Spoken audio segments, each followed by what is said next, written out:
Assalamualaikum warahmatullahi wabarakatuh. Hai teman-teman, selamat datang di podcast kami. Bagaimana kabarnya teman-teman?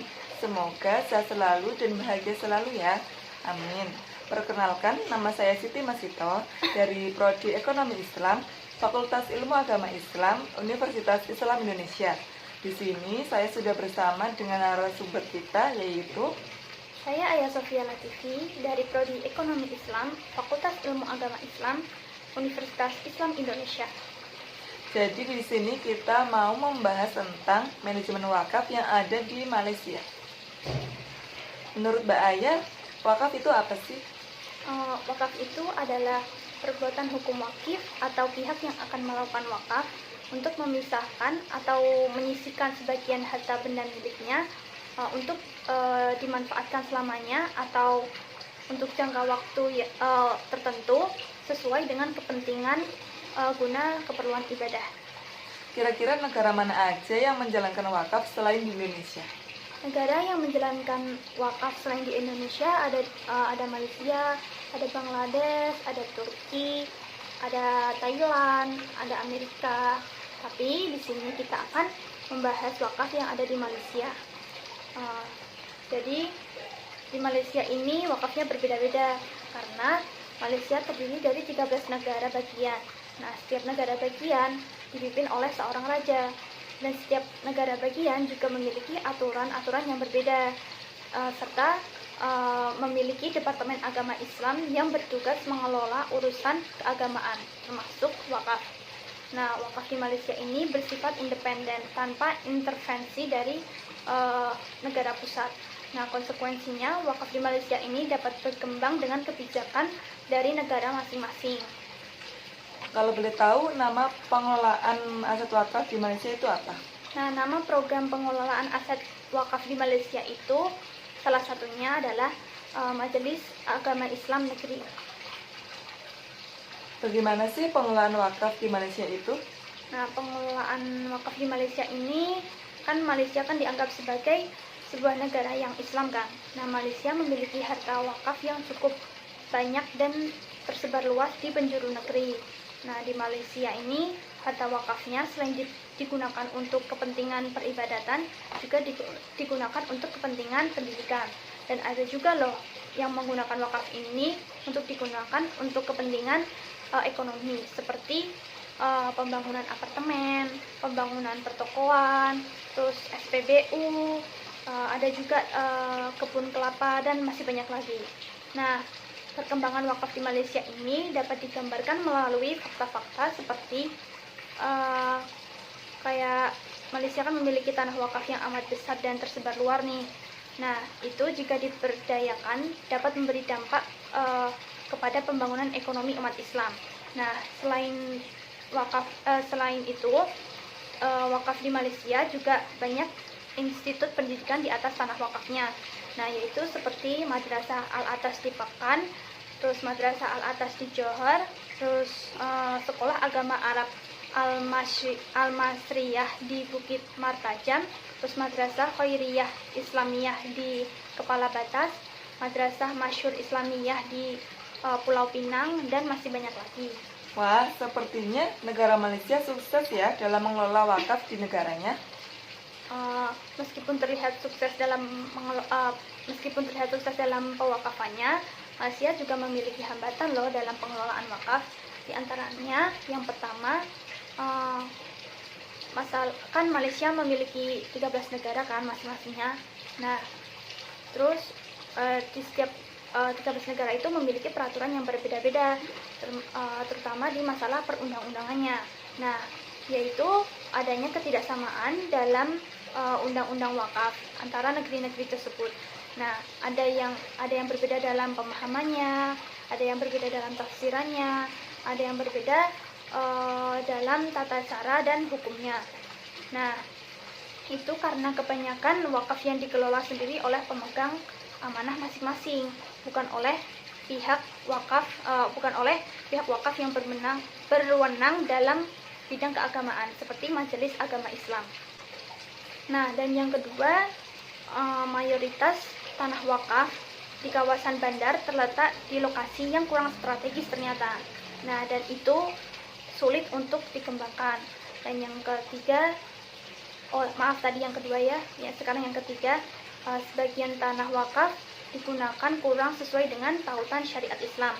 Dan yang keempat, terdapat tanah wakaf yang belum didaftarkan di bawah pentadriban pihak berkuasa agama, sehingga sering menjadi objek sengketa, bahkan diperjualbelikan oleh oknum-oknum yang kurang bertanggung jawab.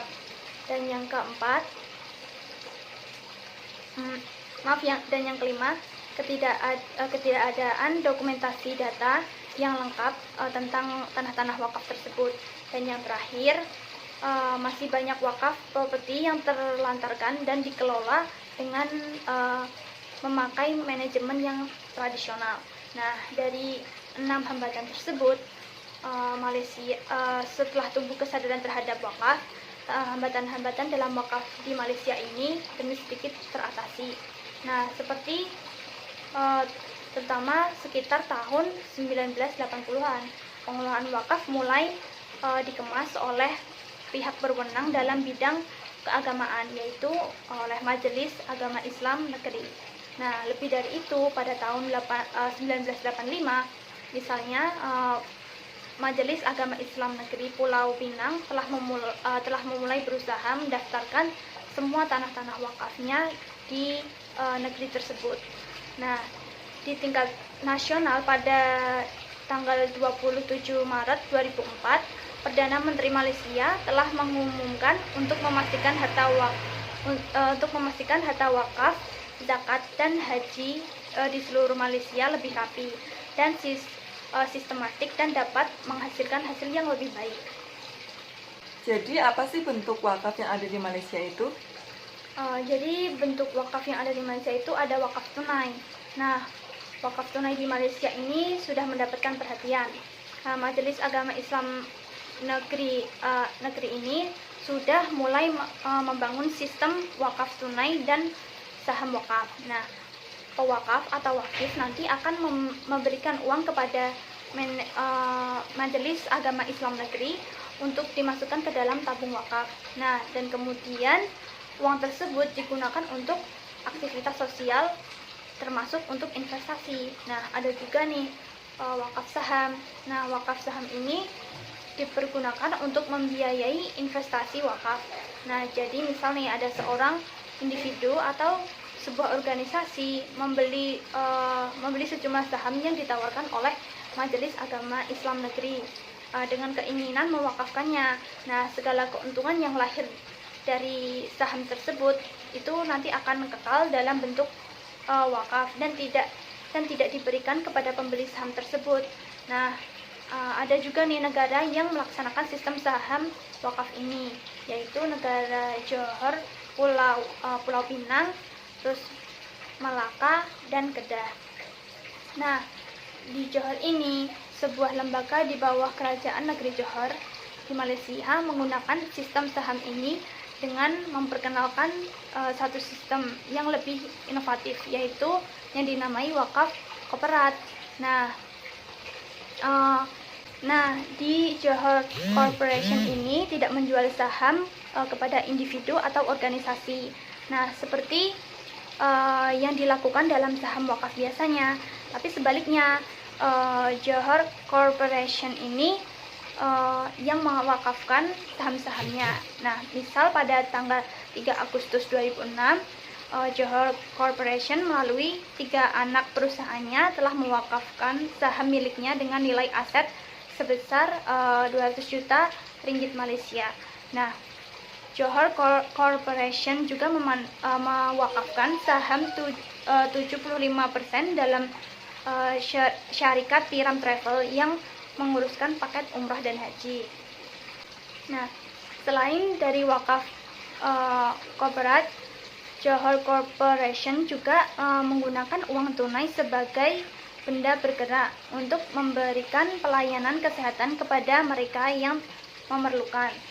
Tidak dibedakan orang Islam dan non-Islam.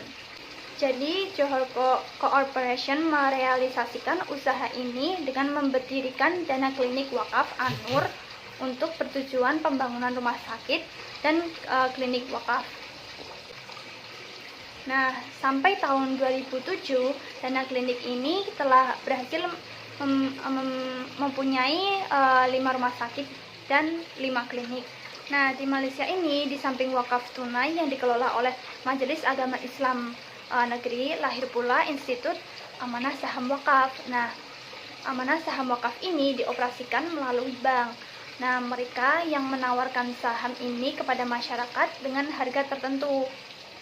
Terus, masyarakat yang membeli saham ini tidak mendapatkan keuntungan apa-apa, dan uang yang digunakan untuk membeli saham tersebut nantinya akan diserahkan sepenuhnya kepada pengelola tanpa dapat mereka minta kembali.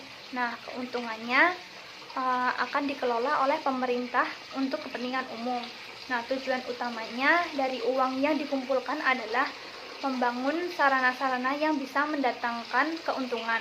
Nah, terus ada pada tanah-tanah wakaf yang sudah tersedia, terus membeli sarana baru yang akan dijadikan harta wakaf, terus menginvestasikan pada sektor yang aman dan agar tidak hilang nilai nominal harta wakafnya.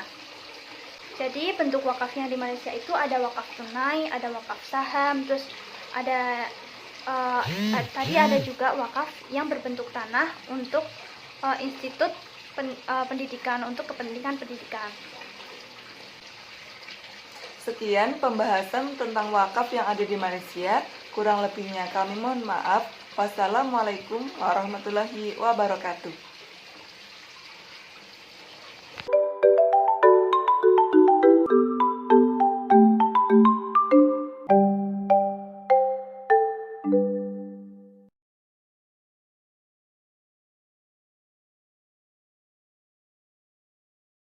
Assalamualaikum warahmatullahi wabarakatuh.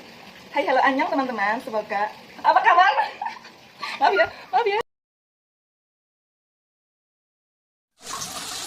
Assalamualaikum warahmatullahi wabarakatuh. Hello everyone, welcome to my Assalamualaikum warahmatullahi wabarakatuh. Hello everyone, welcome to the computer. Dan kurang jadi itu langsung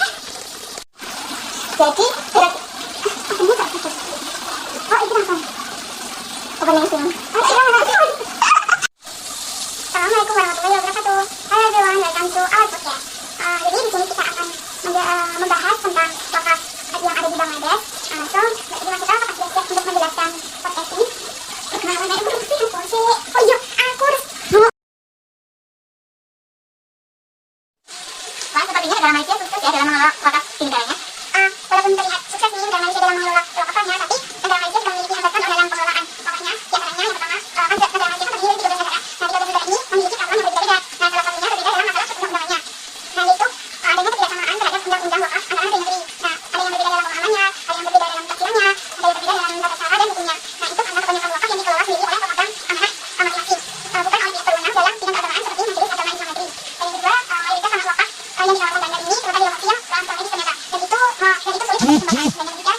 Dan yang ketiga ini sebagai tanah wakaf yang di Malaysia ini digunakan kurang sesuai dengan tuntutan syariat Islam. Dan yang keempat, terdapat tanah wakaf yang belum didaftarkan di bawah penteritan pihak berkuasa agama, sehingga sering menjadi objek sengketa, bahkan diperjualbelikan oleh oknum-oknum yang tidak bertanggung jawab. Nah, terus yang kelima, ketidakadaan dokumentasi data yang lengkap tentang tanah-tanah wakaf tersebut. Dan yang terakhir, masih banyak sekali wakaf properti yang terperluankan dan dikelola dengan memakai manajemen yang tradisional. Nah, dari keenam hambatan tersebut, selaku kesadaran terhadap wakaf, hambatan-hambatan dalam wakaf yang ada di Malaysia ini sedikit teratasi. Contohnya itu pertama pada sekitar 1980-an. Nah, pengelolaan wakaf mulai dikemas oleh pihak berwenang dalam bidang keagamaan, yaitu Majelis Agama Islam Negeri. Nah, lebih dari itu, pada tahun 1985, misalnya Majelis Agama Islam Negeri Pulau Pinang telah mulai berusaha mendaftarkan